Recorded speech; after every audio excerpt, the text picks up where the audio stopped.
Is California Congressman Adam Schiff. He is a top Democrat on the House Intelligence Committee, which is also investigating Russian interference in the last election.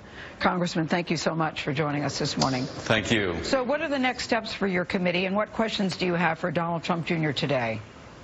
Well, I think the next steps in terms of this issue is we're going to want to have all the participants in that meeting, anyone who helped in organizing it and putting it together, come and testify before the committee. We're obviously going to want to see any documents, any emails. It looks like, listening to the president's son last night on Fox and hearing his lawyer today, that the defense is going to be, yes, we had an intent to collude with Russia. We wanted to get the dirt the Russian government had in an effort to help elect Donald Trump, but we were deeply disappointed in not getting it at that meeting. That's not much of a defense, and I think, we need to look into whether there was any subsequent efforts, whether indeed we can rely on the representations about what happened at this meeting, because one thing we have seen for just the last several days, we can't rely on anything that Donald Trump Jr. has to say about this, because his story has kept changing as he had to confront the facts coming out.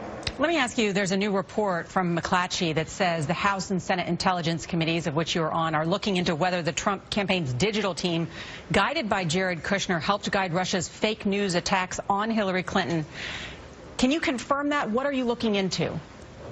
Well, one of the issues that I think we need to explore is whether there was any help in terms of the fake news, the efforts to push negative news by the Russians, whether there was any coordination in that effort to target that, to identify where it would be useful to push stories up in people's social media feeds. I'm not saying that that's what took place, but the Russians use a whole variety of methods to try to influence not only our elections, but elections in Europe. And if there was a data analytical component to this in which there was some level of coordination, that we need to look into. And to give you sort of an analogous piece of evidence here, in those emails, it's very significant that Don Jr. says, hey, it'd be most helpful to get this in the late summer. He's already talking about timing.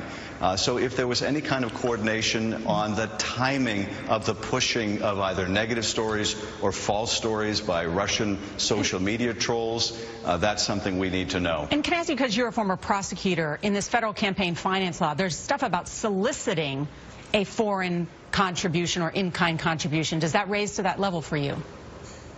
Well, again, I think this is evidence that goes to the issue of collusion. The question is it sufficient evidence? And I think we need to do a lot to corroborate some of the evidence that we've received before we can draw any conclusions.